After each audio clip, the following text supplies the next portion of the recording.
Hi guys, this episode brought to you by Scottish Grappling. Scottish Grappling doing events throughout Scotland throughout the year. Next event is going to be SGI 7. SGI 7 is going to be held in the usual place in Maryhill Community Centre on Saturday the 14th of March. Event kicks off around about 4:30, runs till obviously finish, but usually around about 10 o'clock. Tickets are available on the Eventbrite website, which you can get the link through the Scottish Grappling page. So promises to be obviously a good night. We've got the under 75 tournament that's going to be going on, and it looks like a stacked card at the moment. Obviously a lot of big names on there, a lot of familiar names. So yeah, promises to be a fantastic event. So yeah, keep an eye out for obviously updates for that through the Scottish Grappling page. Next competition event is going to be the Glasgow BJJ Open. Glasgow BJJ Open will be held on the 5th of April. So that'll be Sunday the 5th of April. This is a gi only event. It's going to be held again at the usual place, Scotstoun Leisure Centre in Glasgow. So yeah, as I mentioned, gi only event. So obviously they're going to have juveniles, going to have adult division, masters, and obviously the seniors division as well. So obviously absolutes are going to be on, so there's going to be some absolute prizes as well. So again, James and Gary will keep everybody updated through both Scottish Grappling page and the Scottish BJJ community page. So hi guys, welcome to StoomCast. So today joined by one of our up north friends, so Matt Holland. Matt Holland is a black belt training out of Gold's Gym in Elgin. Matt, as you hear, obviously Matt's been around the scene for quite a bit. It's quite good that he's came on because his 2 years anniversary for his black belt is coming up, I believe, on, if I get the date right, the 18th. Certainly correct. Yeah, so it was the 18th of February 2018 got his black belt, which obviously for him was a huge achievement, and obviously a huge achievement for obviously up north as well. So Matt recently obviously was in the Euros. Again, Matt does compete. Obviously got obviously quite a few guys in his gym competes as well, and they do quite well, even though it's a small area up there. I'd say these guys are still going out and rocking the competitions wherever they go. So it's an absolute pleasure to have you on, Matt. How are you today? Yeah, not bad. Thank you for having me on. Yeah. I would just warn you before we start. I should have said in the pre-discussion. I can talk for the United Kingdom, so if I'm rabbiting on, please feel free to jump in and say, yeah, we're all bored now. But yeah, I don't have much trouble finding things to say. Not a problem. So yeah, we mentioned obviously you Gold Gym, a Gold team in Elgin. Yes. So yeah. For you then, obviously that's obviously who you're under now. But how did you get into jiu-jitsu? So when did it all begin for you yourself, Matt? So jiu-jitsu began for me. I trained. I was lucky enough that where I grew up when I was a kid, there was very, very strong judo. Mm-hmm.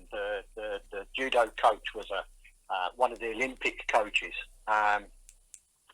So I did judo up until about 10 or 11, and then just as you do when you get to that age, just stopped. Yeah. I did. The main thing I did is through my teenage years was breakdancing. Mm-hmm. So I was never terribly good, but I tried spinning around on my head and doing all daft things like that. Yeah. And then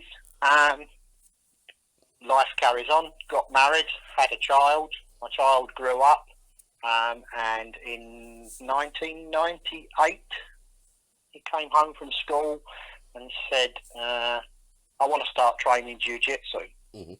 And I was like, jiu-jitsu? Okay, don't know what this is. Now, it was a traditional like Japanese jiu-jitsu gym, and a lot of people moan about the traditional Japanese jiu-jitsu, as it's called. I think I was pretty lucky. This gym was a hard gym to be at. They concentrated a lot on ground fighting. Mm-hmm. We sparred. If you were doing, it was self-defense techniques. But if you were doing a technique and you were doing it half-cocked, you got roasted for it. Yeah. So it was. 1998. Very long time ago, there wasn't really anything. People had just started to do cage fighting down south. Cage fighting, and it really was cage fighting. Two guys, in a cage. Pretty much anything goes. So, I did that for. I training sort of twice a week. I did that until 2001. And I'm a service engineer. I repair coffee machines and office machinery and repair anything really. Yeah. And I happened to be in Dagenham, Essex. Mm-hmm. And I finished doing my job and came out, and I see this shop front, blue shop front. I always remember it. It looked like it had been a takeaway at some time, and it had written on the shop front, Gracie Jiu-Jitsu. And I thought, Gracie Jiu-Jitsu? No, I know what Jiu-Jitsu is, but Gracie Jiu-Jitsu? I've never heard of that. So I walked past, and I got probably 100 foot past, and I was like, no, I'm going to go back in and see what it is. So I walked back in, undid the door, and the guy answering the door was Mark Wilder. Mm-hmm.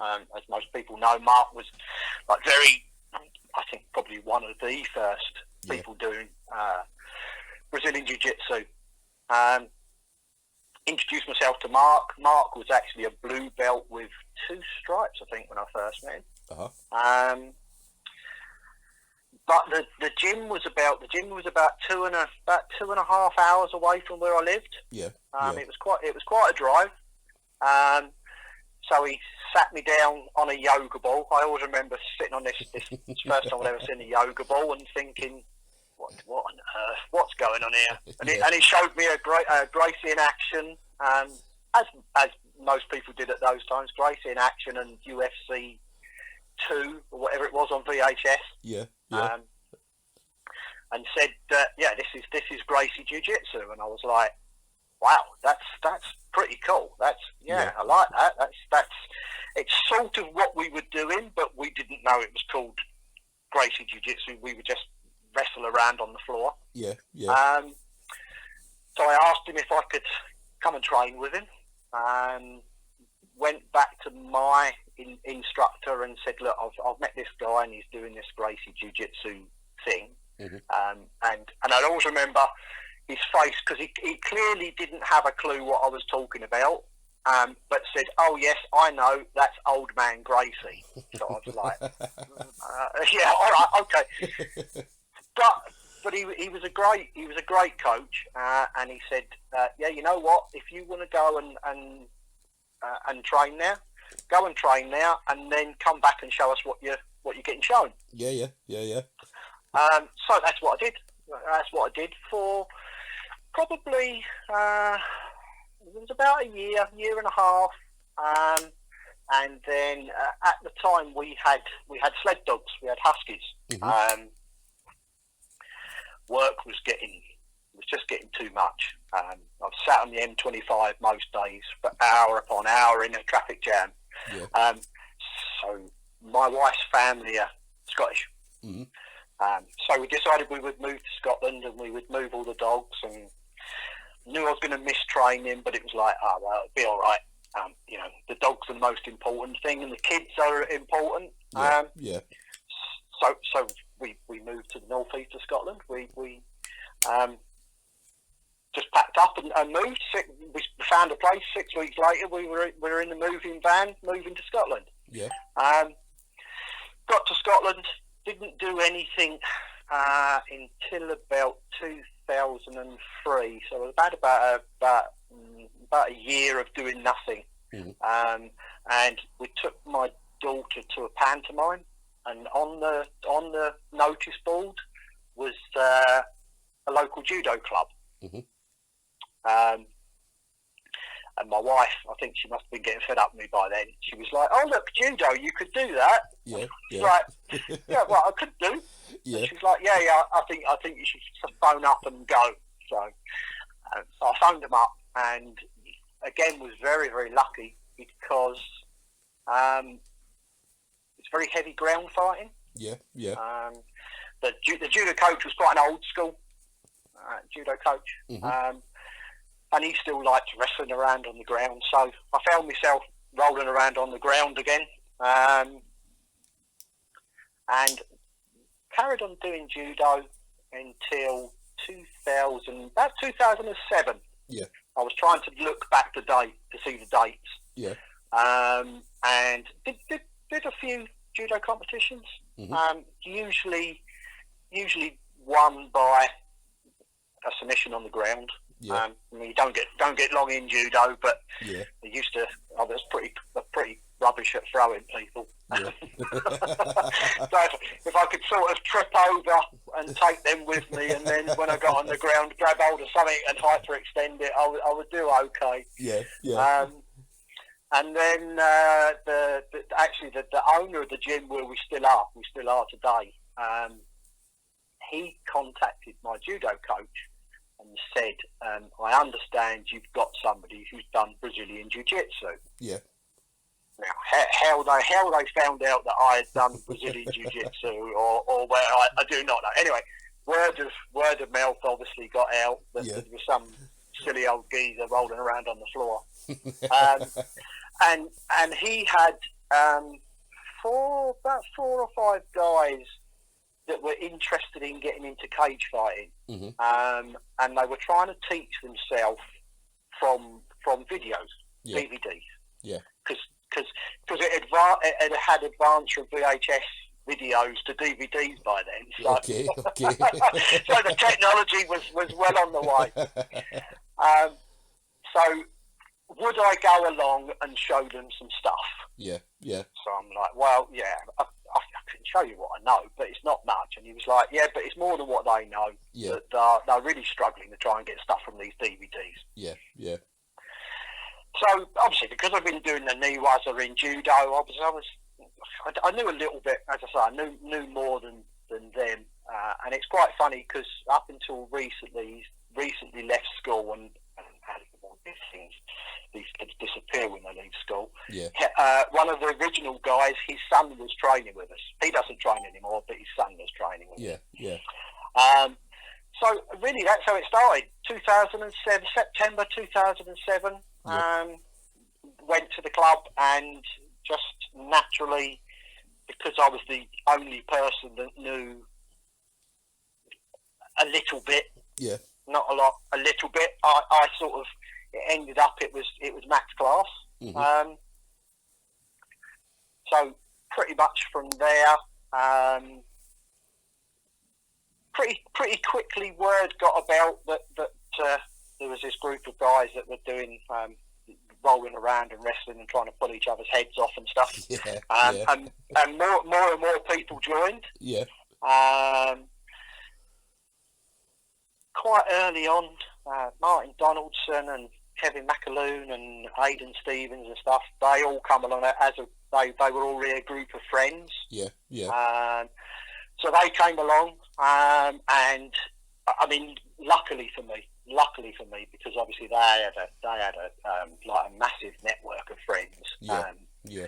So the club really grew because they were bringing all our friends along, and so it was a real good learning experience for me to try and learn how to teach. Yeah.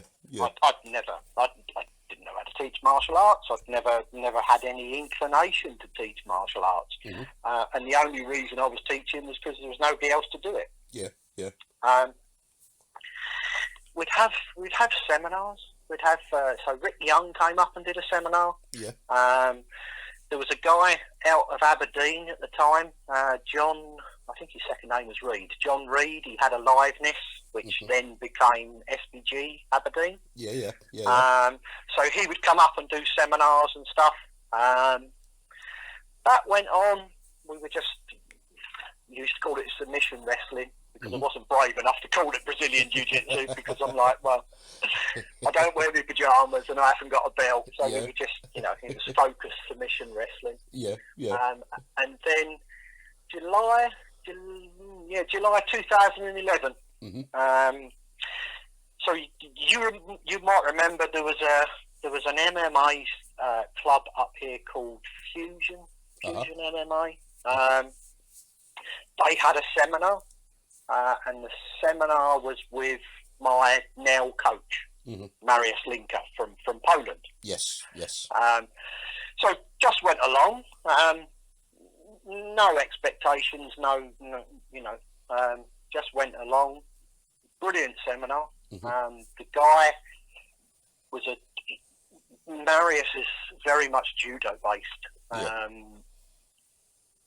His initial thing, he was in the Polish judo team from a very young age, and then he went off to Brazil, learned Brazilian Jiu-Jitsu, came back to Poland, and I think he was actually the first black belt in Poland. So anyway, as I told you, I can talk forever. So long story short, went to the seminar, got to actually spar with him, and at that point I think he was a 2nd degree or 3rd degree black belt, which was just mind blowing. It was like what the and he did what he usually does. I laid on the floor, he held me down for approximately 10 minutes. I think I managed to blink my eyelids and waggle my nostrils, and he stood up and said, "Oh, you're a very good fighter." And I was like, really? So he then on the spot said, he obviously knew I was sort of running the club, and he said, I would be honoured if you would accept a blue belt from me. Yeah. And I was like, oh, right. Well, if you say so. And he was pretty good. He said, look, you don't need to join my team. You don't need to do anything. He said, but I think for you, your level that you're at, I would like to give you a blue belt. So actually, myself and Martin got a blue belt on the same day. When I was looking through the Facebook pictures, I found a picture of me looking incredibly fat, standing next to Martin with our blue belts on. In this manky old judo gi that I'd obviously sort of cobbled together and and put on. And I mean, I'm really proud to say that I've received every one of my belts from Mariusz. I'd say the gyms. People have come and gone in the gym. And the gyms, it's just grown. It's nice and friendly. And yeah, as you say, this year will be 2 years. I've been a black belt. 2 years of black belt. I remember seeing the posts at the time, obviously going up, and then because obviously anybody gets a black belt again, especially in Scotland, as I say, because obviously the even now in comparison to like England or anywhere else, there's not a lot. There is quite a few now, but there isn't a lot in comparison. So no, I think one of my fears with the black belt is, and I mean, you won't be able to stop it, because if people carry on training, people will get to black belt. But certainly I know that any sort of given judo club, you walk into a judo club, there's 5 or 6 black belts. In fact, probably everybody that's there has got a black belt. And I think to some extent that will become jiu-jitsu. That will. I was looking at a post today, and the guy was saying, oh, you know, 22 people on the mat and 5 black belts, and you're like, oh my God, you know. So if you think, I think you said to me you're 42, so you know that as the years click by, they seem to go faster and faster. They do, yeah. They do. For me, bumping into Mark when I bumped into him, and him being a blue belt with 2 stripes, and just looking at him like he was a god. Yes. To now undo my bag and take my gi out, and this black belt falls out on the floor, and I'm like, whose is that? Yes. I still suffer badly from imposter syndrome. Yeah. I think every seminar that I see Marius is going to go, yeah, only joking, you give us that back. But it's funny as well you mention about, especially the early days, about watching VHS videos or even DVDs and things like that, because again, there's a couple other people I spoke to. One was, I mentioned earlier, was Joe Glove. Now, Joe Glove started, when he started training again, I think the highest ranked person that they were able to train with at that point was very similar, was a blue belt. They used to train out of a shed, and what they used to do was watch videos, and they would then obviously simulate what they seen in the video and then try and practice that on each other, which involved basically, as you probably know, just these guys kicking the shit out of each other for an hour, 2 hours, 3 hours at a time. So pretty much. I mean, what I would say, so I love the history of jiu-jitsu. I love listening to podcasts with the old guys. There's some brilliant ones, the Daniel Strauss ones, the Raspberry 8 ones with Simon Hayes and Dickie Martin and Mark Wilder and stuff. And actually, when I was doing the traditional jiu-jitsu, on a sparring night when we were doing wrestling, you got the absolute crap beaten out of you. Yes. Absolute crap. There wasn't any. There was no flow rolls. There was none of this.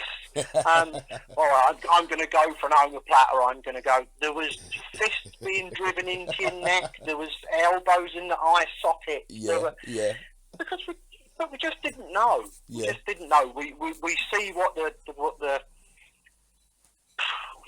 you just see what fighting was. I mean, I remember the door staff. You would get door staff that would occasionally come in, and they were like, all these techniques that they were getting taught on the door staff courses of, wrist locking people with their arm up your back, and they would try and do this to you while you were trying to roll around on the floor, and it's a million times better now. It's a million times better now. But I'm not going to be one of these people that say, "Oh, you youngsters, you don't know how good you had it." It was different. Yes, it was different. It was more of a fight to the death, and if you survived, that was a victory. Yes. And quite often. I won't say gym invasions, but quite often on sparring night, somebody would turn up from our gym with 4 or 5 people to, we've heard you guys are pretty good. Let's see. So it's like, right, okay, you're up. Oh, shit, me? Really? Have I got to do this time? Which doesn't happen now. I get sometimes I do get the sort of local hard nut that comes in that thinks it's a good idea to learn to fight, and then I just set Erin on them. Just say, Erin, I partner up with this dude. And they either go away with their tail between their legs, or they sign the waiver and sign up immediately. Nice. And then obviously for you, sorry. Yeah, for you, I mean, if you hadn't have seen that obviously that blue shop, that blue face shop, Gracie Jiu-Jitsu. Who knows? Who knows what I would have been doing? Jiu-Jitsu. I know it's cliche, but Jiu-Jitsu really has saved my life. It's really changed everything for me, and just the fact that I turned around and went back. I walked past, see it, thought, I wonder. Walked past and then thought, no, I'm going to go back in. I mean, we do that all the time in everyday life. You see an opportunity and you think, no, and you tell yourself this story in your head. Oh, it's not for me, or they wouldn't be friendly, or they wouldn't do this, or whatever, and you don't take the opportunities. That was an opportunity I took, and I'm very, very grateful that I took it. I actually bumped into Mark at the Masters last year, and bless him, he didn't remember me. The amount of people he must have trained is hundreds and hundreds. I went up to him and introduced myself. I said, "Oh, Mark, I used to train me." "Yeah, I remember. Yeah. He didn't. He was just being super nice, which is Mark. Mark all around. But just an opportunity. And then training wise, my poor suffering children. Both my son and my daughter. Many a time have been right. Well, you do this. You get into this position, and I'm going to do this. And they're like, "Dad, I don't want to do this. Dad, I don't want to do this." And I'm like, "Yeah, but I need to work out how you do it." Yes. I think that might be called child abuse, but we'll keep that. Nobody's listening, are they? No. Do you know what? I think everybody's done it. I mean, I know, especially me. I remember I used to, when I first started, it was 2014, so I was quite late getting into it. I was about, what have I been doing, 6 years? So I was about 36. And when I got into it, I remember coming home, and my son would have been about 15, 16 at the time. So I remember saying, right, okay, like, this is what I learned, this is what I did. So every time I was going to the gym, I was coming home and I was showing him what I was doing. So he eventually, after about a year, decided, do you know what, I'm going to come and join the gym as well. So I remember his first class, he come in and they said, "Look, have you ever done this before?" And he was like, "No." Because he hadn't trained, obviously. No. I'd went up and showed him, obviously, some moves, and then I remember his first roll, he rolled with one of the kind of the blue belts there, and he did well. He did really well, and the blue belt after it said, "Are you sure he's not trained before?" And I was like, "Well, for the last year, I've been going home every night after class showing him moves," and they're like, "Well, that's training then, isn't it?" So pretty much, yeah. So he again picked it up really quickly. So it's good, obviously, that the kids, because even though you know yourself, I mean, you've obviously been around a number of years.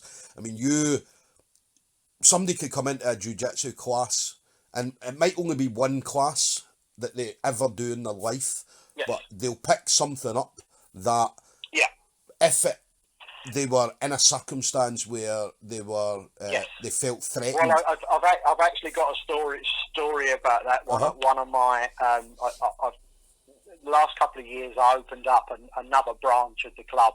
And a guy came in, did one class. He trains with us full time now, but he came in and did one class. His wife had just had a baby. And they took the baby out for the first walk in the stroller, and he got accosted by a drunk person who wanted to start a fight.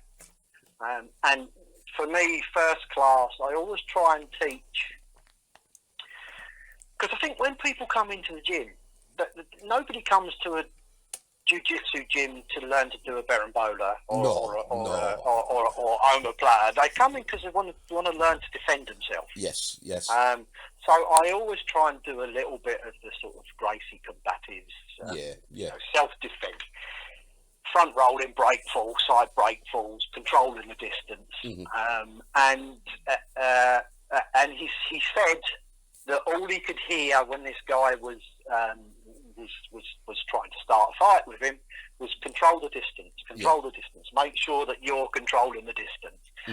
And I mean, I'm not going to go into details just in case the guy that he duffed up wants to sue him, but needless to say, he came in and told me, and I felt very, very proud and very, very my job's done. Yes, definitely. The one person that you say, I mean, I've had youngsters as well come in and say that they fell off their bike, and rather than putting their hands out, they did a front rolling break fall. And all they got was a couple of scratches and bruises.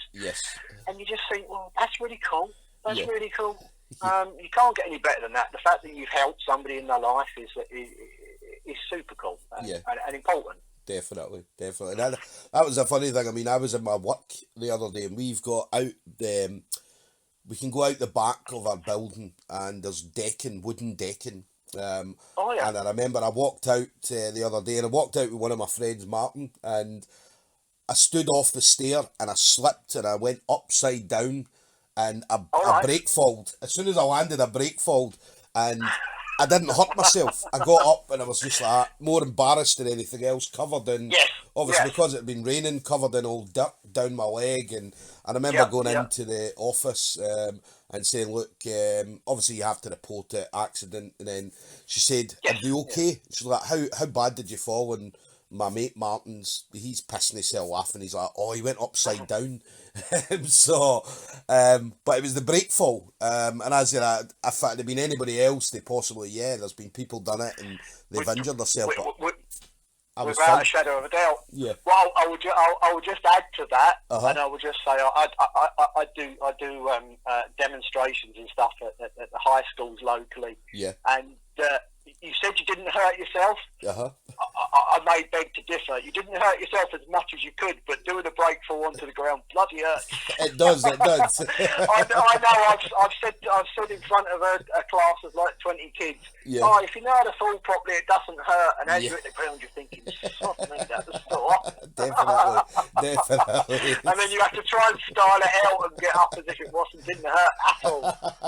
So definitely, but yeah, listen, I came out, no bruises, no broken bones. So I was happy. I was happy enough, but yeah, right. I mean, obviously, you mentioned obviously the story about one of your guys, obviously coming into the street and obviously something happening and then using what he was learned in one class. And I'd say that's a lot of kind of coaches, professors that I've spoken to, and that's what they always say. They always say, look, if I teach someone and they take away one thing, and they only take away one thing, then, as you mentioned there, your job's done. What you've taught them has worked. Has changed someone's life. Yes. So now, if any of my students are listening to this, they're going to go, "Oh God, he's on about that again." I see a thing a few years ago which completely just struck with me, and it was to do with Buddhist teaching. Apparently, Buddhist teaching, they believe that you die 3 times. Yeah. So you die when you actually physically stop living. Mm-hmm. You die the second time when they put you in the ground. Yeah. And the third time you die is the last time that someone speaks your name. Yeah. Yeah.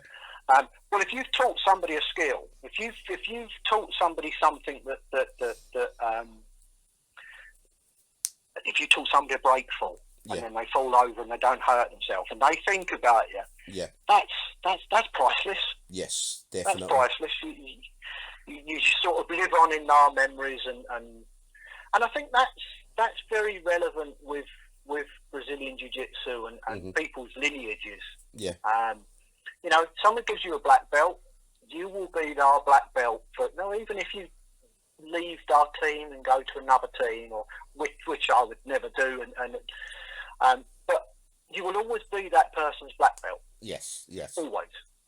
Till the end of time, and all your students will be your black belts, but under that black belt. Yes. That's a really cool thing. That's a really cool thing. Yeah. And that's the sort of stuff that I love about jiu-jitsu.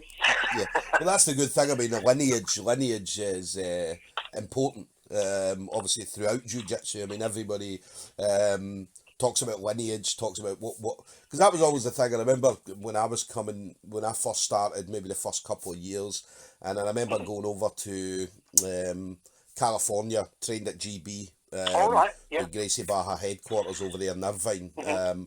And we were training with Draculino, we had Kieron Gracie, Philippe Della Monica, so there was a lot of guys there, big, top guys in jiu-jitsu or martial arts. And I remember them saying, oh, what's your lineage, right? But obviously I knew my lineage at the time, so I was able to rattle it off and say, yeah, well, this is my lineage.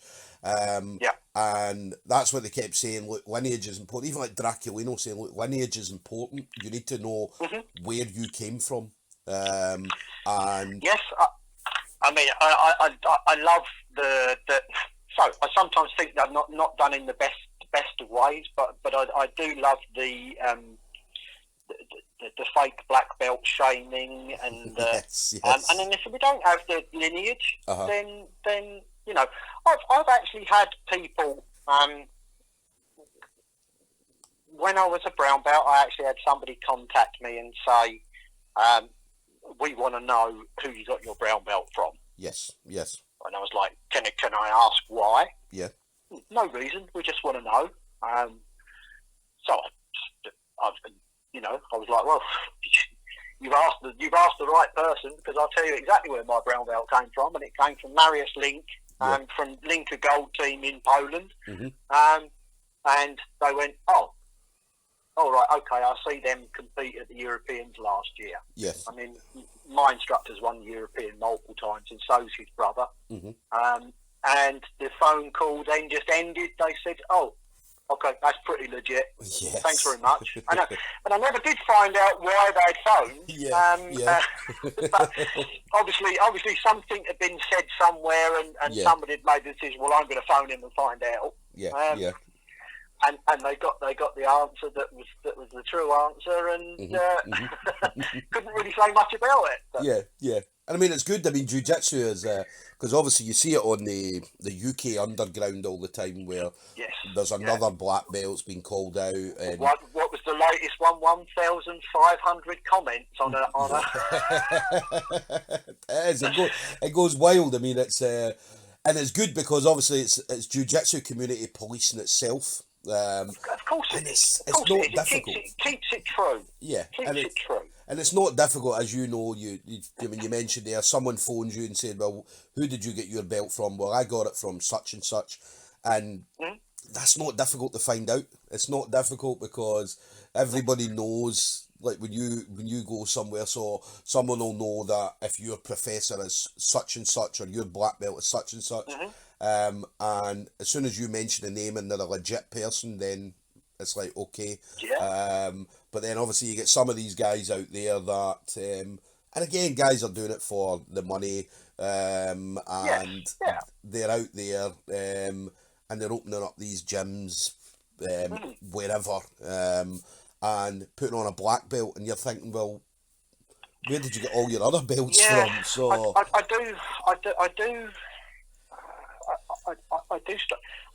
occasionally, I had one recently. I had a young guy that came to the gym, and he came to the gym because he wanted to teach Brazilian Jiu-Jitsu. Yeah. And I was like, what do you mean you want to teach Brazilian Jiu-Jitsu? Well, I'd like to open my own club because it's pretty cool. And I'm like, yeah, but have you done Brazilian Jiu-Jitsu? Oh, no, I thought you could teach me. And I'm like, if the first thing that you think is I want to teach, I would say you go to any coach in Scotland and say, did you choose to be a coach or a teacher? And most of them would say, no, I ended up doing it because there was nobody else doing it. So I had to do it. The desire to be a teacher is that's not a reason to be a teacher. Yes. No, it's because there are days you leave the gym and you're in tears. You're thinking, what on earth have I done? And then there are days that you get the student that comes in that tells you the story about how it saved them, and that's amazing. But there's more days in the beginning that you go home with, put your head in your hands and say, what on earth am I doing? I know. I spoke to my professor, Marcos Nardini, my coach, and he was the same. His journey when he moved over, he was originally did snowboarding. Okay, so he was on. He used to go to competitions all over the world. So he was in New Zealand, and I'm sure it was in New Zealand. He met a Scottish woman. Okay, and then obviously the two of them got together and they decided to move to Scotland. Right. And so obviously moved over to Scotland, and the only thing Marcos knew how to do at that time was jiu-jitsu and Right. snowboarding. Okay. And by his own admission, he wasn't very good at snowboarding. Or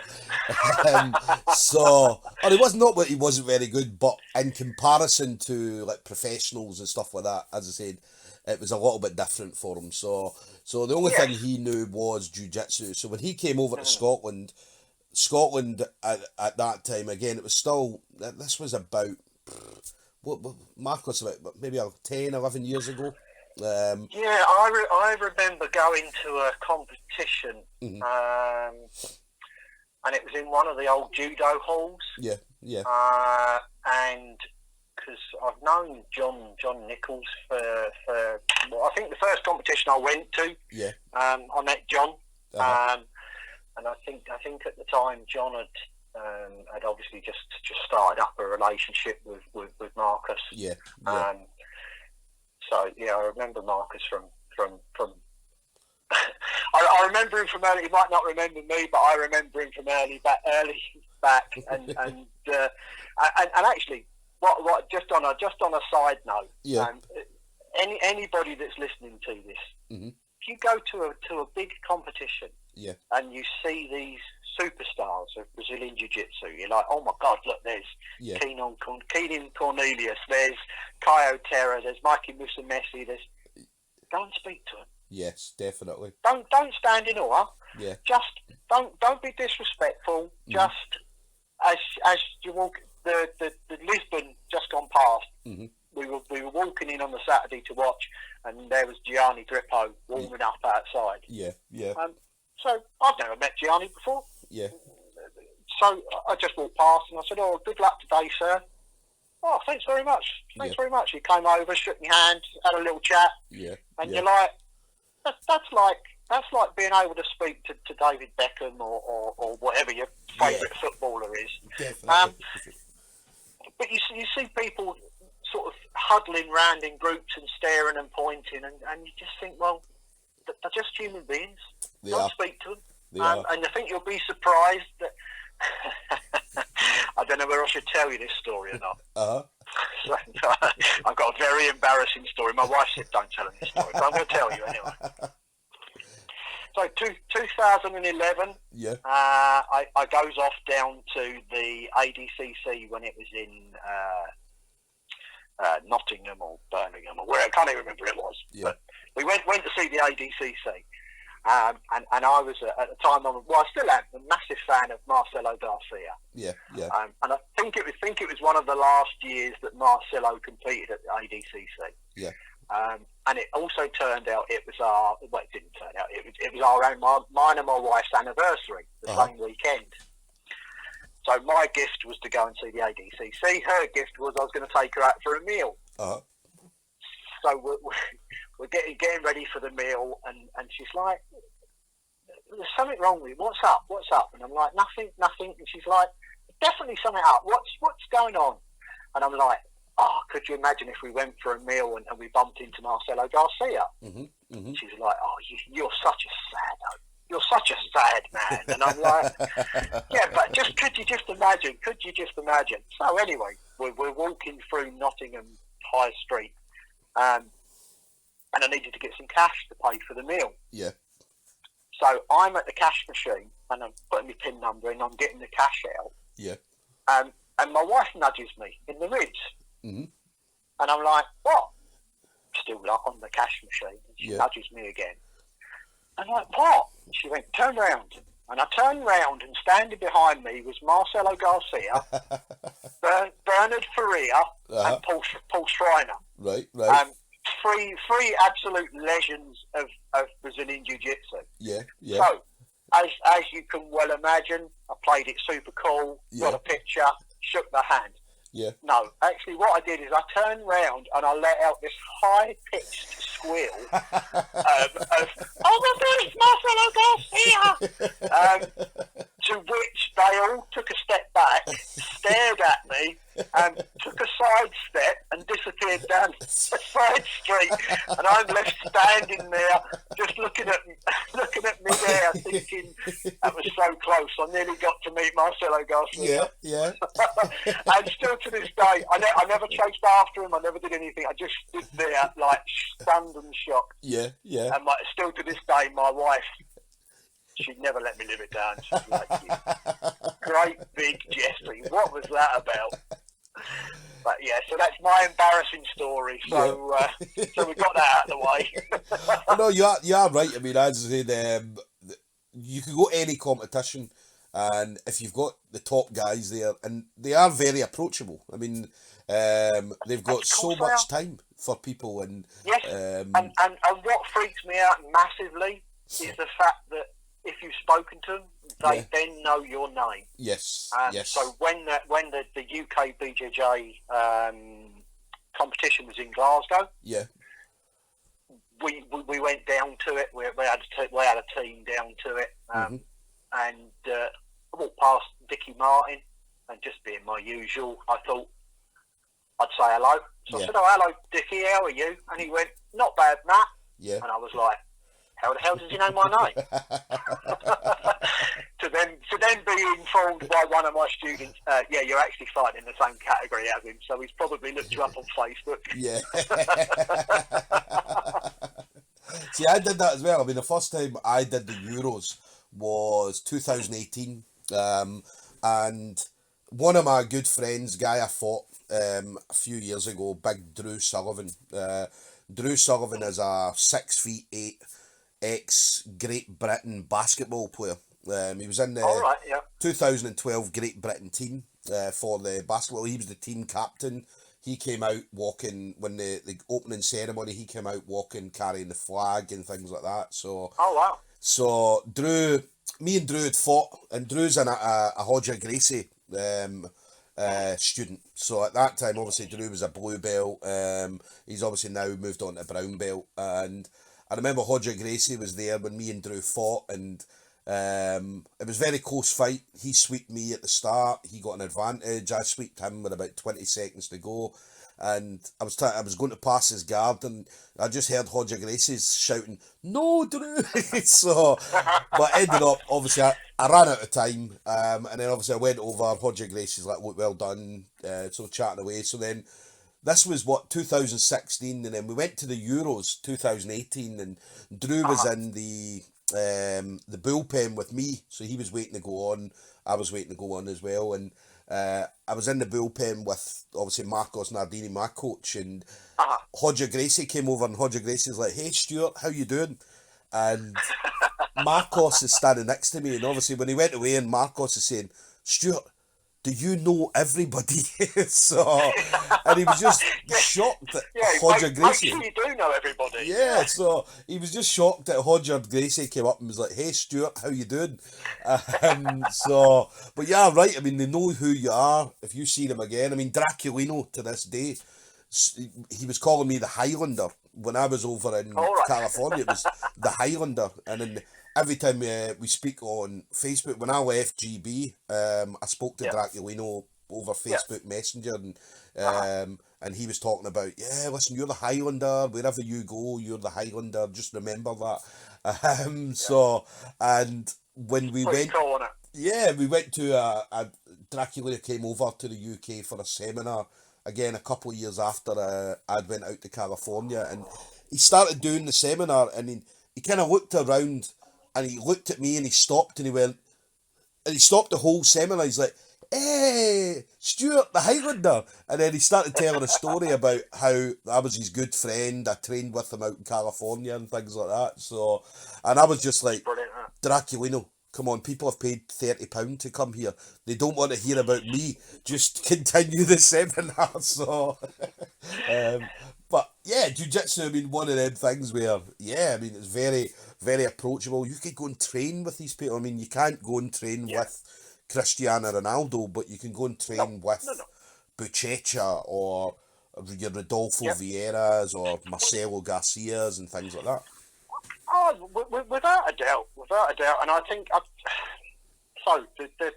there's a lot of talking in about jiu-jitsu politics and stuff. most people in jiu-jitsu are pretty good people. They are. You don't meet many. So I said I was going to try and not swear, but you don't meet many cops in jiu-jitsu.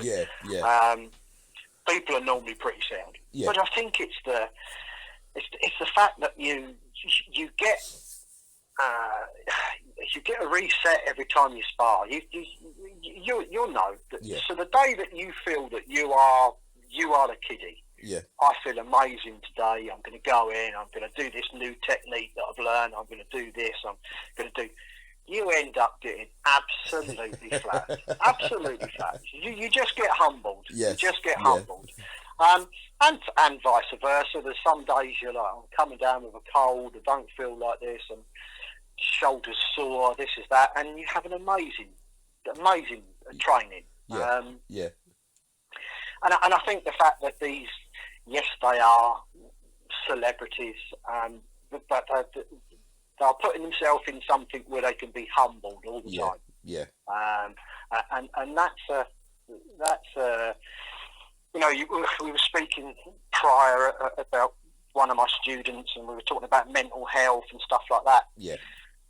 I don't think there's any secret to it. I think the secret is there's not many things in modern life that you can be completely humbled. Mm-hmm. Everything you thought you know, everything. We were talking about competing. Yeah. This is my competition. I'm going to win this one. I've trained for it. I've done whatever. Yeah. You make one mistake. Yes. And yes. everything that you thought you knew, everything that you thought that you had trained for, all of those beliefs that this is my competition. Yeah. Disappear. The curtains start coming in on your vision, and you think, well, I'm either going to go unconscious or I'm going to tap, and you tap, and that's it. It's finished. It's done. You're not the kiddie. You're not as big as you thought you were. You're not as clever as you thought you are. Yeah. That's where it comes from. Mm-hmm. I genuinely believe that. I genuinely think that people need to be humbled occasionally, just so they realise, actually, you're not as important as you think you are. Yeah. You're just not. Yeah. There's always someone bigger, always someone stronger, always someone better. Yes. And then that takes me on to, obviously, you're competing, because obviously you still compete. Yes. You still go out. Yes. You're definitely one of the black belts that put themselves out there. Yeah. Win, lose or draw. I mean, you all put yourself out there, so it's mostly losing, to be totally honest with you. There's an awful lot of losing going on. But so why do I've competed at every belt. Every belt I've been at, I've competed. Yes.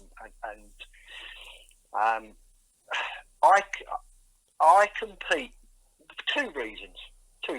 Mm-hmm. One reason, because I don't believe that I can advise people to do something that I won't do myself. Yes. So if I'm saying to somebody, you will need to go to a competition to, you probably do better than what you think. It's a good indicator of what you need to work on. Yeah. Okay, do that, and then I'm not going. Then I'm not competing. Well, that's nonsense. That's nonsense. That's because people are going to look at you and they're going to go, actually, you know what? I can see right through you. You're talking a crock of what's it. So, do I like competing? No, I hate it. Mm-hmm. I genuinely hate it, and there's probably not many people will say that.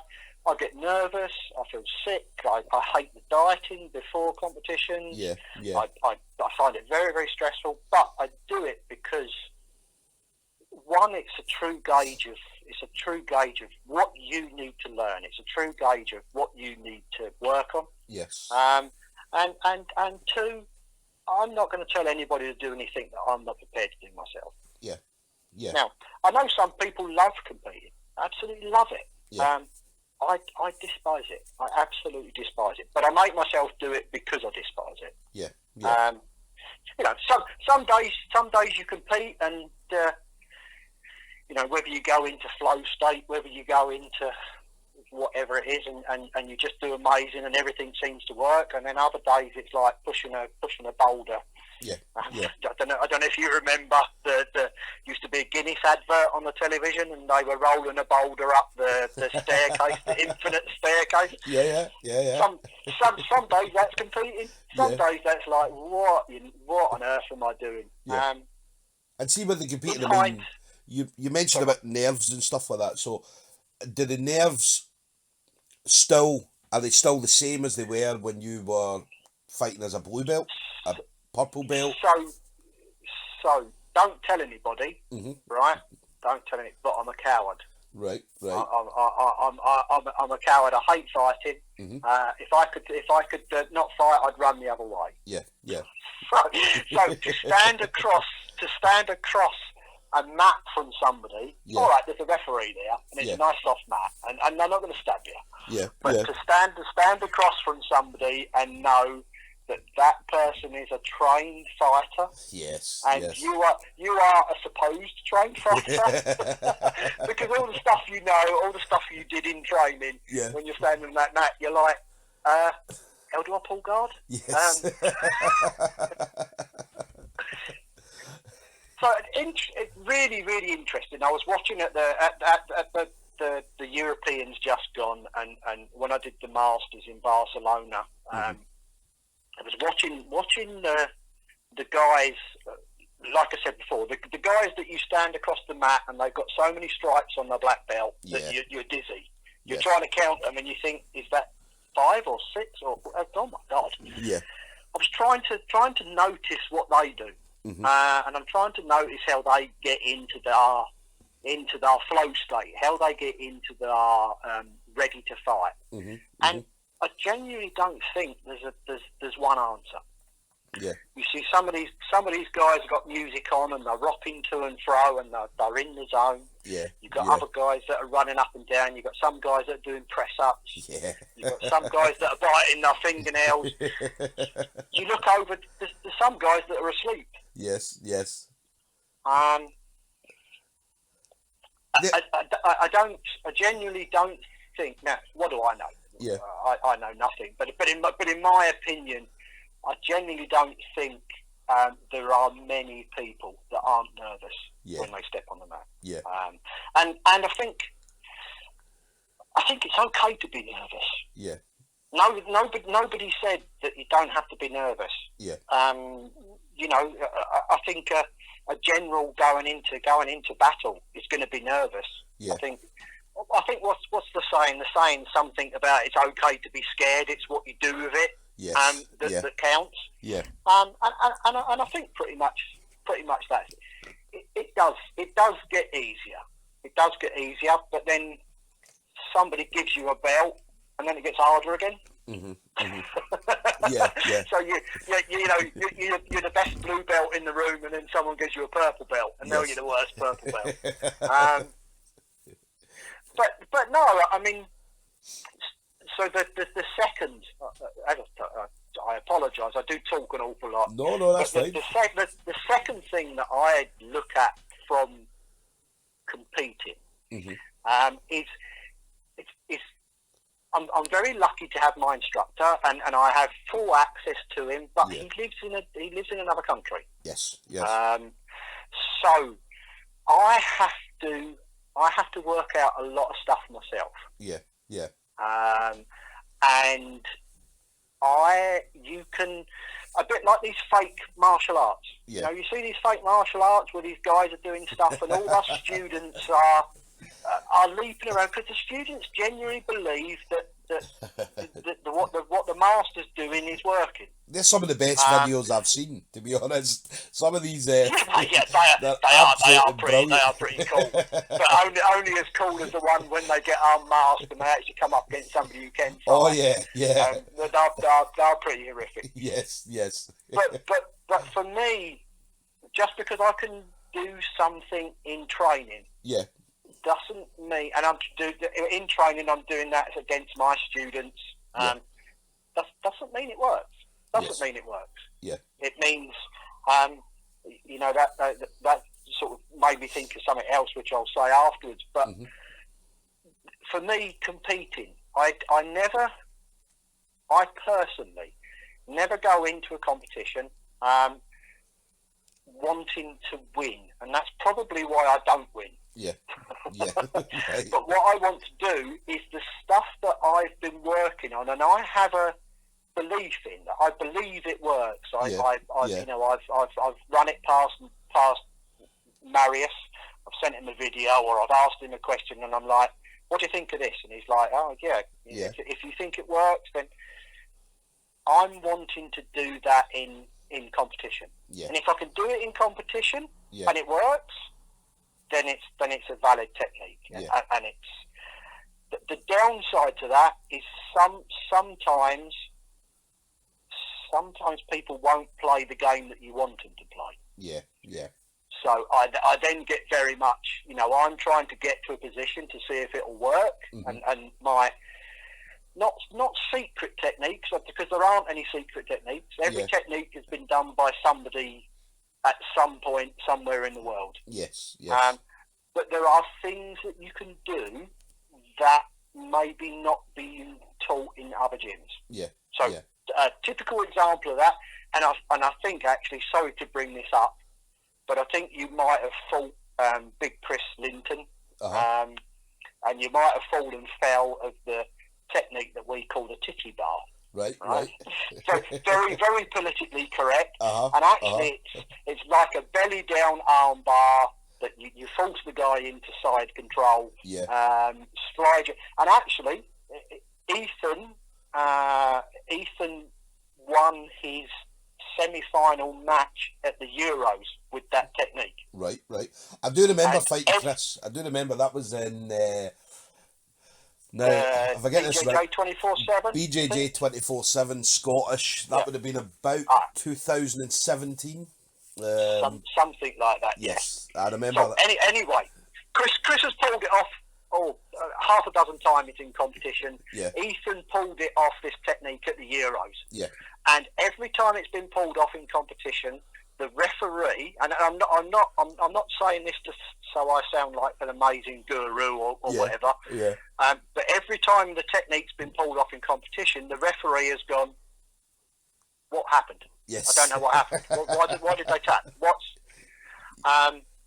So for me, it's a legitimate technique. It works in competition. And it's something that, and most people, when they get it done to them, go, "What the hell happened there? What was that?" So I've lost the thread of where I was going with it, but certainly competition is a good one for finding a technique that people may not be aware of. But it's a legitimate technique, and if it works in competition, then actually, you know what, add that to your game. It becomes part of our syllabus. We just need to think up better names than the titty bar. It wasn't me that came up with that one. It was somebody else that came up with a name for it. I just took the technique and drilled it and drilled it and drilled it and tried it on different people and tried different angles and different. So that's an interesting question as well. I know I'm sort of taking over the interview. But we were saying earlier about fighting. So I have. I'm probably going to upset a few people now. Well, maybe not. But I have, and I've been quite vocal about it in the past, and I have upset people in the past. I get a little bit concerned with jiu-jitsu. There's a sort of your Gordon Ryans and your stuff at the moment, and who's the other guy, the purple belt that won the silver at the ADCC. Oh, the Nicky Rodriguez, Nicky Rodriguez, and they're talking about, I'm gonna take the guy down and I'm gonna face crush him. And you get tapped, and you know what? I've been face crushed in competition, and I've tapped. No two ways about that. But for me, the jiu-jitsu, pure jiu-jitsu, is you're applying a strangle choke to make the person go unconscious, or you're applying a joint lock to break that joint. I mean, it's very difficult to break a bone, but the joints are the weakest part. So if you can hyperextend them and break them, you are disabling your opponent. Yes, yes. So somebody breaks into you, God forbid, somebody breaks into your house tonight, and you do your jiu-jitsu, and you get on top of them, and you face crush them. Yeah, yeah.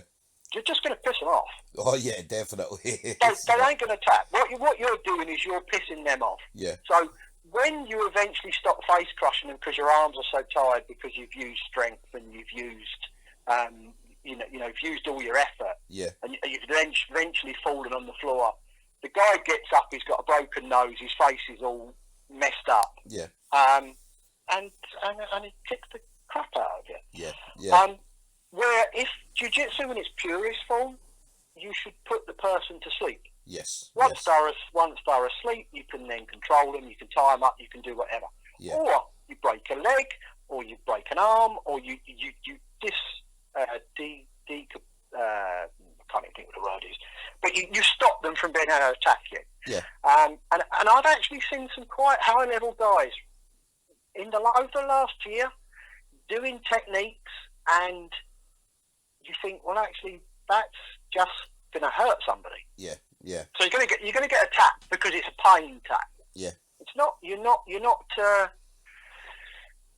Now, am I thinking about it too deeply? Am I thinking? But I definitely think when you're training, if you think what is the pure essence of jiu-jitsu, and the pure essence of jiu-jitsu is to disarm your opponent, whether that's with a choke or an arm lock or something. Yeah.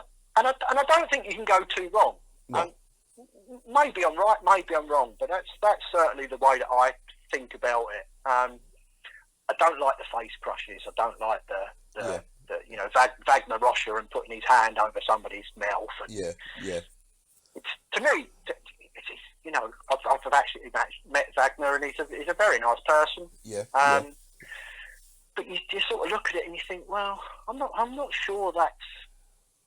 As I say, maybe I'm wrong. Maybe I'm thinking too much about it. No, listen, you are right. I mean, there's the jiu-jitsu is about completely immobilising your opponent, whether that be, as you mentioned, putting to sleep, whether it be arm lock, joint locks, or whatever. And it's about imposing your will on that person to the point where they can't do anything at all. So whether you've got them in a position, you've got them taken down, and you can pretty much do whatever you want with them. That's, to me, is jiu-jitsu. Right, obviously the face crushing stuff and things like that. Yeah, I mean, it's...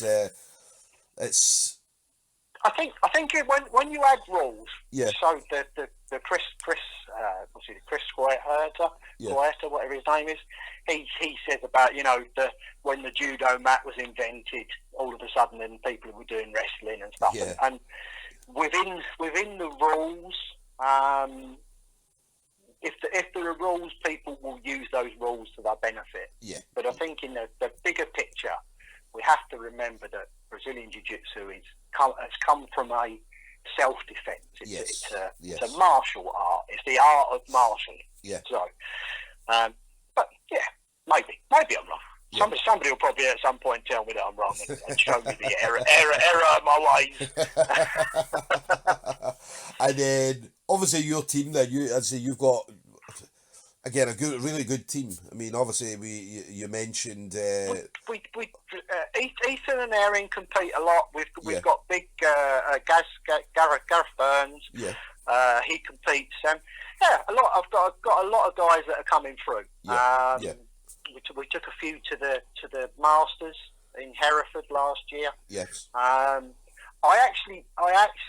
I've got young guys that train with me, but I've also got quite a lot of older guys, and I've got quite a lot of ladies, and our kids' classes are booming, and that makes me very proud. It makes me very proud that our gym is very what's the word? It covers all the bases. We've got a guy that's 65 that trains with us, and we've got some 4-year-old kids that train with us. So I think I must be doing something right if I can keep it across that border. Definitely. But yeah, we compete and again, there's something else. I was probably we don't cross. I try and get my students not to cross train, not to go to other gyms and train. Yeah. And that's, you know what, that's people are going to say that's nonsense. What's he talking about? He's living in the past. He's frightened his students are going to like it better somewhere else and clear off and so my view on that. I mean, obviously, if people are on holiday, they're working away, they're free to. Yeah. People are free to do whatever they want. Yeah. It's an advisory. I'm saying to them, look, please try and if you want to train with us, train with us. Yeah. Okay. And my reason behind that is, I will teach you Brazilian Jiu-Jitsu. Mm-hmm. If you want to compete, I will also teach you Brazilian Jiu-Jitsu, like the technique I was talking about earlier. Yeah. That maybe other people don't know. Yeah. Let's face it. Most people go to a competition. They don't go because they want to compete. They go because they want to win the medal. Yeah. Post it on Instagram. Oh yeah. Tell everybody how great they are. They want to win. Yes. So if you say I'm going to pick I'll pick Erin, right? Because everybody knows Erin. She's done your podcast. Yeah. So I show Erin. I mean, it's actually a technique that I've worked very, very hard on with Erin, and she tends to win most of her matches with it. Mm-hmm. Now, we've worked on that. I've spent a long time, a long time thinking how I can make it work, little tweaks to, right, now people know you're going to do it. So what we're going to do is the fact that they know you're going to do it, they will defend it this way, we will do this, we will do that. Yeah. Now, human beings being human beings, you go somewhere else and train, you were going to do a technique and someone's going to go, that's a cool technique, how did you do that? Yeah. And you're going to show up. Yes. So then, fast forward a month later, and your teammate then stands across the mat from the person that you went to the open mat or you went and trained, and you showed them how to do your technique that you're hoping is going to win you the competition. Yes. It's a bit like I tried to explain to somebody once, if you went to a competition and I started coaching your opponent, you would be butthurt. You would say, hang on a minute, what are you doing? Yeah. So don't now, I've had people say to me, but there's no secret techniques in jiu-jitsu, and no, there's not. There's not. Everybody, you go onto YouTube, and there's a million techniques. There's a million videos of one technique. People showing you how to do it. But I like to pride myself on, when I put people into competition, I've given them at least one technique that is going to be unstoppable, or it's going to be unstoppable because people don't know the finer detail of it. And I think, I don't know, what do I know? But I think that's why we're successful. If you watch Erin's matches very, very closely, you'll see the technique that I'm talking about. Mm-hmm.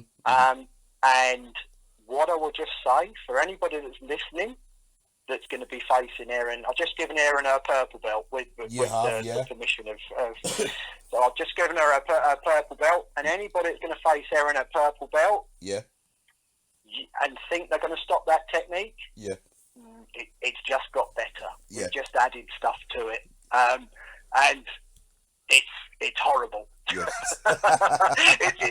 It's gone from a good technique to a technique that you go, oh my God, you just sucked my soul out of my body. You know what, it's good as well, because I get obviously doing the refereeing. Normally I'm refereeing the wars between Erin and Caroline. So because obviously they two seem to be, they seem to fight a lot all the time. Obviously not now, obviously that Erin's now got a purple belt. I couldn't believe anything else couldn't do anything else. She went to the Europeans and medalled. Come back with a silver medal. Yeah. What can you do? Oh, definitely. I'll just leave you. I'll leave you at blue. Definitely. No, Erin, yeah, definitely deserves it. I mean, Erin's put a lot into her blue belt, so one of the people. They've done their minimum requirement. They've done their IBJJF minimum requirement of 2 years at blue. Yes. So for a new challenge for them. Yeah. Put them both to purple, and we'll see how we go. Yeah. So, is Erin going to have, in regards to competition for Erin? Yes. Because I'm trying to think in Scotland, especially in Scotland, let's say Scottish comps, is there going to be purple belts? She's going to struggle for fights, opponents. yeah. But so I don't know whether I should say, but certainly her and Ethan are looking at doing the Masters in Barcelona. Yeah. They want to do the UK BJJ, wherever that's going to be. Yeah. So they're looking at sort of IBJJF type competitions. So they're looking at the bigger ones now, the bigger comps. So yes, I think they got the liking for the Europeans, and everybody's cheering, and the crowd, and which is a shame. Which is a shame, but maybe some of the coaches out there that are listening to this, if you think your students about ready, now there's an opponent for it. Erin will fight anybody. Yeah, definitely, definitely. I remember talking to Erin, and that's what she kept saying. She was like, "Do you know what? I don't really care who's in front of me, who it is. Do you know what I mean? I'll fight them." We had a comp at our gym. And somebody was supposed to be fighting her. Just a little local one. And somebody was supposed to be fighting her, and they never turned up. Yeah. And there was two guys in the under 65 kilos, and I was like, "Guys, do you mind if she jumps in with you?" And they were like, "What? It's a woman.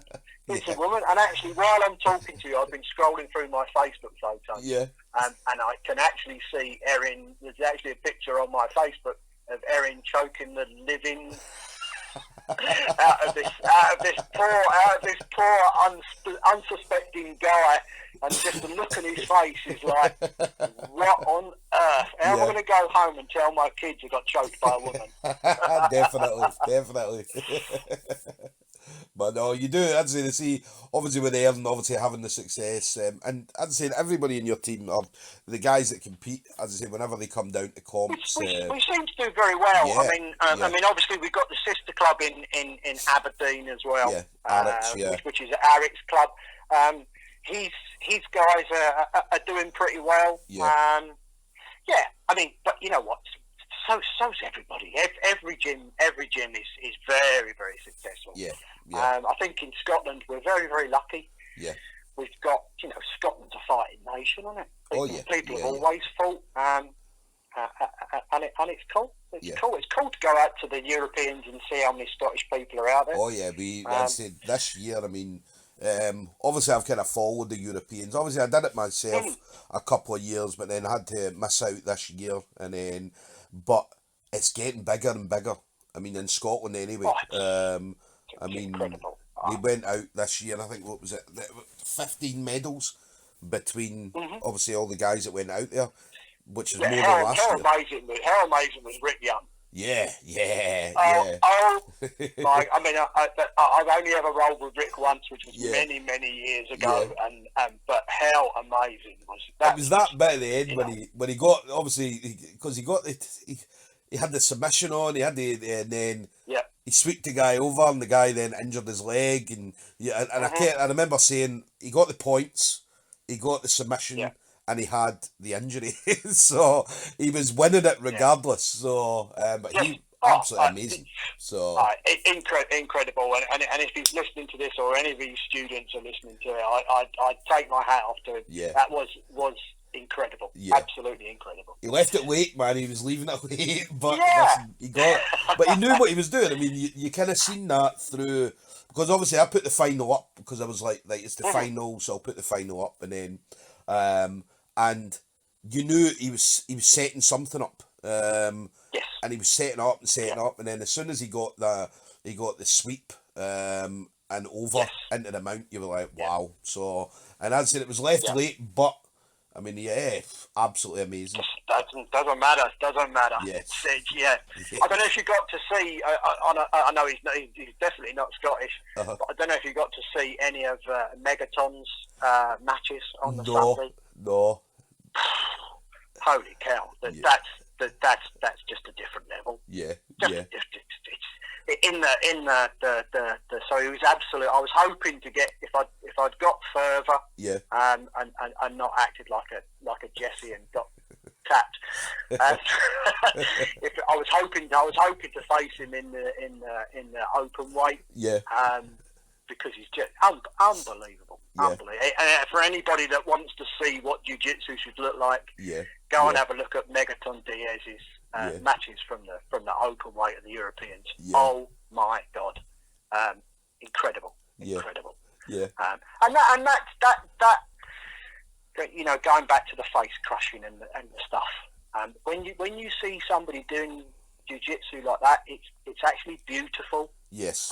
It's a thing to behold. You're like, oh my God, how can somebody be that good? Yeah. How can somebody be that amazingly good? Yeah. If you watch Saulo or somebody like that, and they do stuff, and you're like, he's making that guy look like a white belt. Yeah. And that guy's really good. Yeah.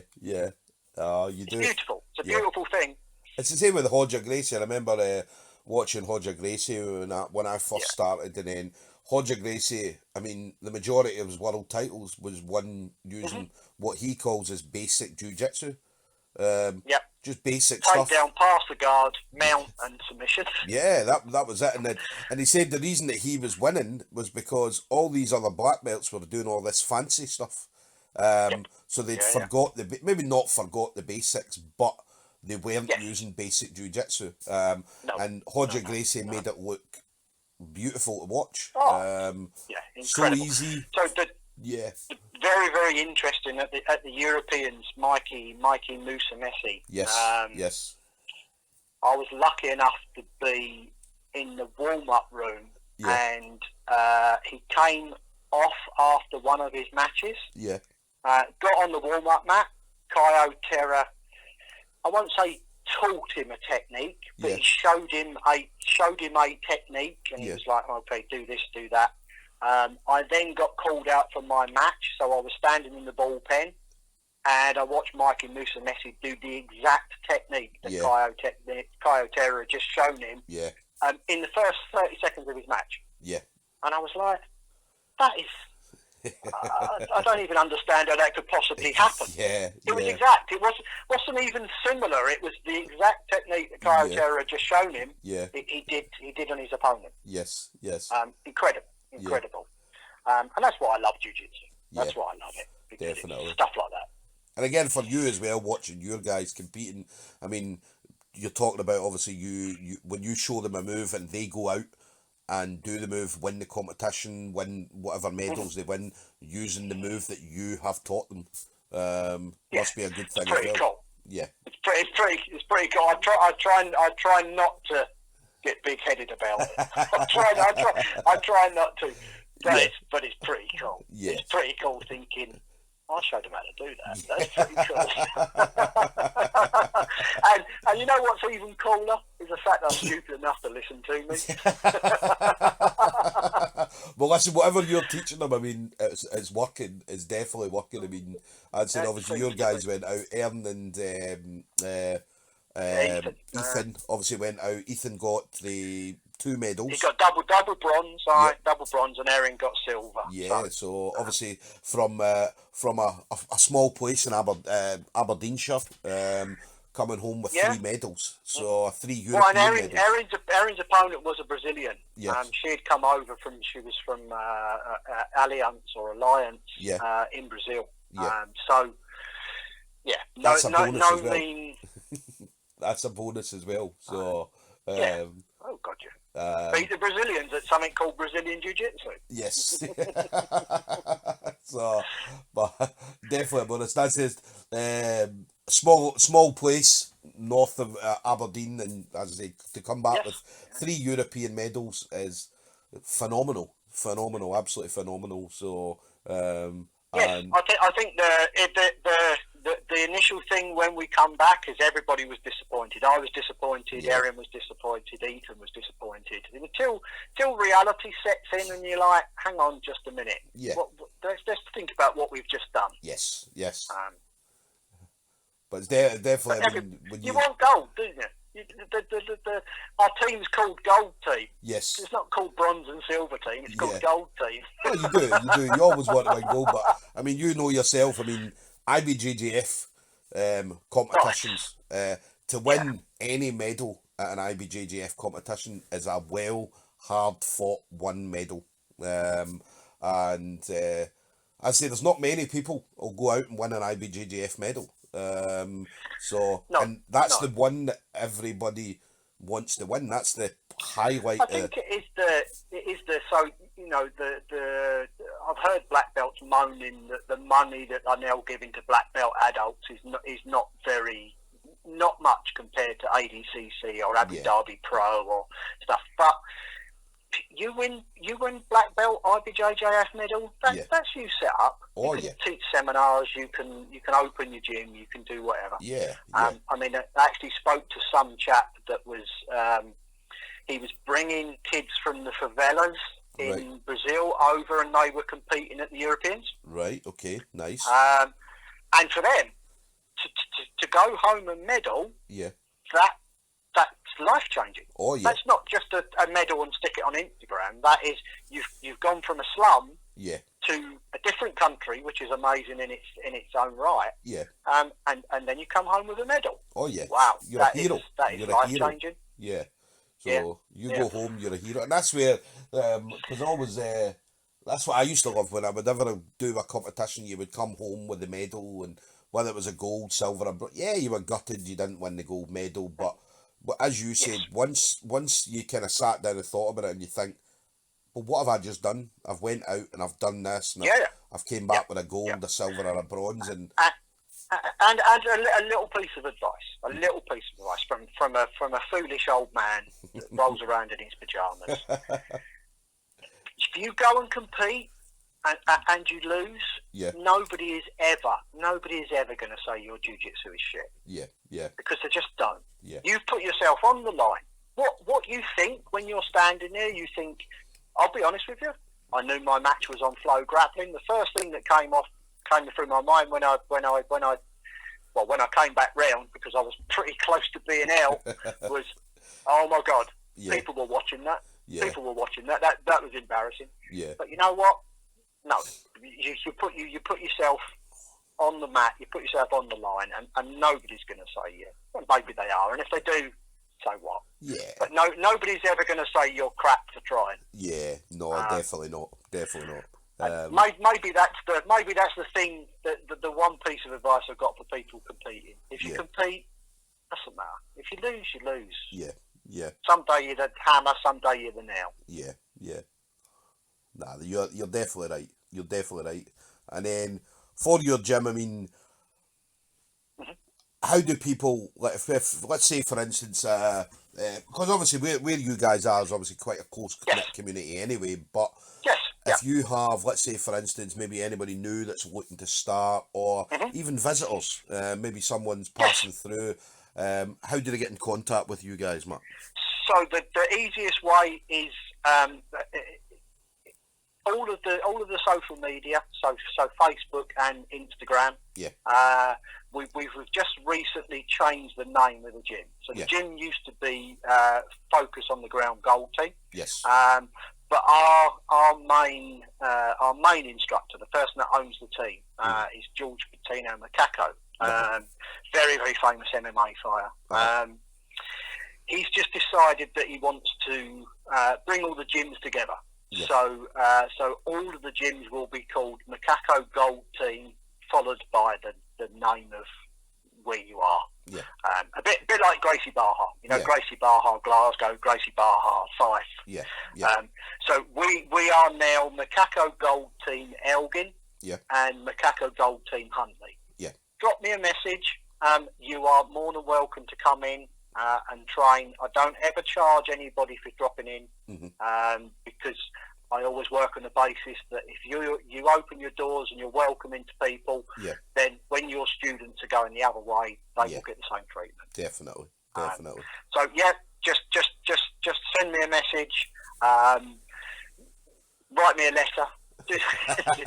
Send an email. You know what? An email. Yeah, look at the timetable and turn up. Yeah. I've never turned anybody away yet, and I won't start doing it. So it is an open invitation. Anybody wants to come and learn the titty bar? Listen, I'll need to come up and learn how to defend it, because obviously the defending part didn't go very well for me, if I remember rightly. And you know what? If I showed you the technique and then showed you how to defend it, you'd be like, well, nobody's ever going to get caught in that. Nobody's never going to get caught in that. It's so easy to defend. It's just that nobody knows it's coming. Yes. And then for you, Matt, obviously without jiu-jitsu, so if you'd have kept on walking past that Gracie gym all them years ago, what would you have been doing if it hadn't been for jiu-jitsu? To be honest with you, I really enjoyed the husky racing. Yeah. I mean, at one time we had 17 dogs. Yeah. So we had a kennel of 17 dogs. But the gym sort of took over, and I was doing more jiu-jitsu and stuff, and I wasn't really having time to spend with the dogs. So as the dogs got older, so maybe I would have been doing that. I mean, I do work full time. Yeah. I repair coffee machines, so I drink far too much coffee. Yeah. So maybe I would be a coffee geek. Well, I'm a coffee geek anyway, but maybe I'd be more of a coffee geek. One thing's for certain, I would certainly be a lot heavier than what I am now. Right. And a lot more miserable. Yes. I'm miserable as it is, but I'll be even more miserable. And then anybody you want to kind of say a thank you to, so anybody that has come with you on your journey or is part of it at the moment. So perfect. Yeah, so I mean, I would like to thank you for having me on and putting up with my incessant ramblings. I would like to thank Eric.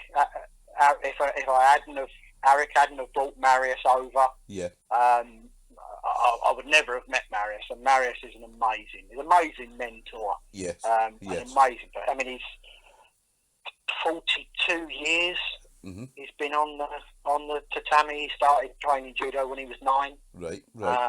So you can imagine how much knowledge and stuff is there. So Eric, obviously Marius, all of my students, and anybody that's trained under me at some point, anybody that's faced me in competition, anybody that knows me, and I'm certainly not a superstar, but please feel free to come up to me and say, "Here, are you that old fella?" Old man BJJ, as my Instagram tag is. Right. And obviously my long-standing, long-suffering wife and children. She sits at home while I go to the gym and make lots of sweaty laundry for us to wash. And that's one thing, I mean, a lot of people forget, obviously, the partners sometimes. The partners, obviously, at home, whether it be the wives or the husbands or things like that. Without a shadow of doubt, mine's an absolute diamond. An absolute diamond. She does sometimes moan. You're always out of the house. You're always. If I'm not working, I'm training. But she gets her own back because she reminds me of the Marcelo Garcia story. Right. Brilliant. Well, Matt, listen, it's been an absolute pleasure. Do you know what I mean, hearing your journey all the way through, all the way to now, and obviously there's going to be more journey to come for you as well. So I've got competitions already booked. Already booked for this year. See if we can invent some new stuff. And then obviously your team as well. I said your team are out there doing it as well. As they're leading by you're leading by example. So you're out there, as you mentioned. So and as your team are doing exactly what you want them to do. We try. I mean, I don't want any I don't want anyone to think that I'm special because I'm doing that. I'm not doing it for any reason. Yeah, but yeah. That you have to. Yes. You have to. You have to lead by example. Yeah, yeah.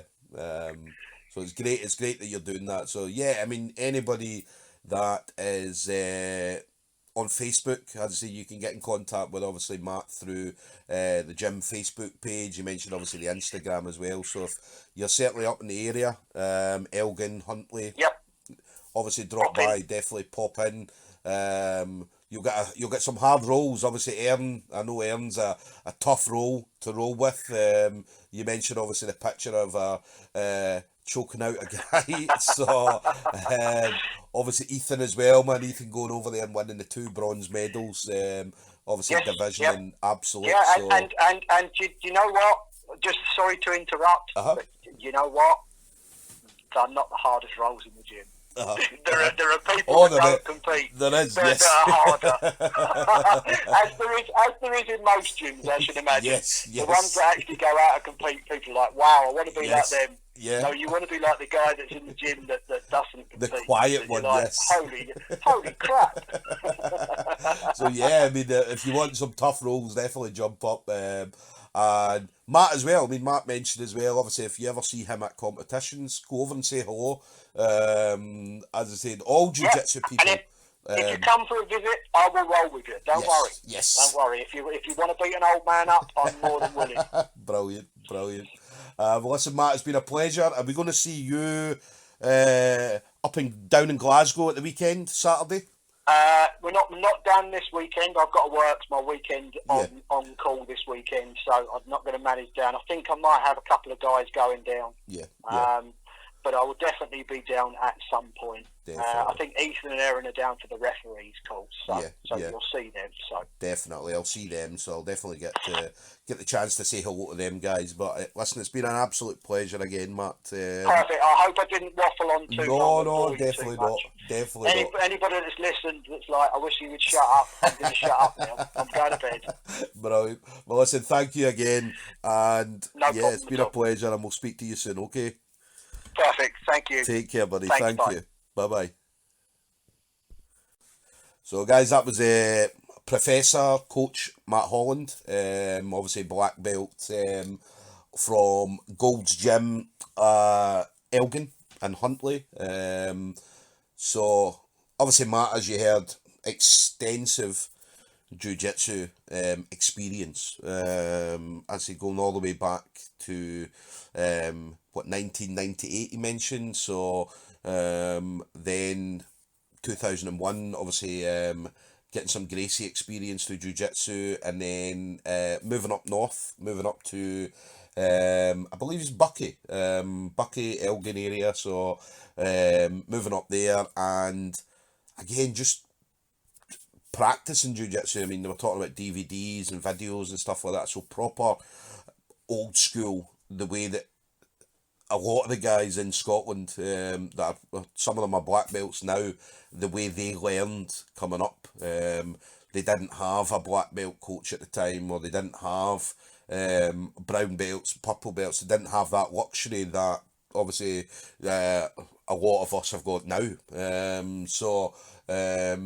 then eventually getting his blue belt. He got his blue belt, and then moving up, and then 2 years ago, as I mentioned, 18th of February 2 years ago, getting his black belt, which obviously for anybody who gets a black belt is an absolute momentous occasion. One day I'll be hopefully fortunate enough to find out myself, but yeah, getting his black belt, and I mean, Matt still goes out and competes. As you mentioned, he gets nervous. He does get nervous. The nerves get easier, possibly, but as he mentioned, you go up through the belts and it gets harder and harder and harder. And especially at black belt, one mistake can cost you the whole match. Obviously, you make little mistakes at the lower belts, maybe white, blue, purple, even brown belt. You can make a mistake, but at black belt, you make a mistake, and as Matt mentioned, it's tends to be over. So he still goes out and competes, still goes out. Again, leads by example. I love the fact that he does lead by example, because and again, a lot of my thinking is old school thinking. So if you're a black belt and you want your guys to go out and compete, you need to be out there doing it as well. And as I say, that's exactly the way Matt thinks as well. So it's definitely fantastic to have someone like Matt in jiu-jitsu community in Scotland. And as you mentioned, as he mentioned, as I said, he loves jiu-jitsu. Absolutely loves jiu-jitsu. And again, he loves the old school. He loves the old school jiu-jitsu, the way the beautiful game, as we call it, the beautiful techniques and positions and things like that. And yeah, listen, we're going to hear more from Matt and obviously his team in the future as well. So as I say, we've been hearing about them in the past. We're going to hear about them in the future. So yeah, listen, absolute pleasure to talk to Matt. And I mean, I love these podcasts because it gives me a chance to speak to obviously different people and hear about different journeys. And do you know what I mean? I just love hearing about how people got into jiu-jitsu, what was their motivation, what pushes them, what motivates them to continue doing it. And for me, it's an absolute pleasure to do these. As I said, I want to try and get everybody on, regardless if you're a white belt, blue, purple, brown, black belt. Do you mean come on, let's have a chat. Yeah, do you know what I mean? We'll get some more of these going on. So, but listen, guys, thank you very much for listening to this one. We'll see you on the next one.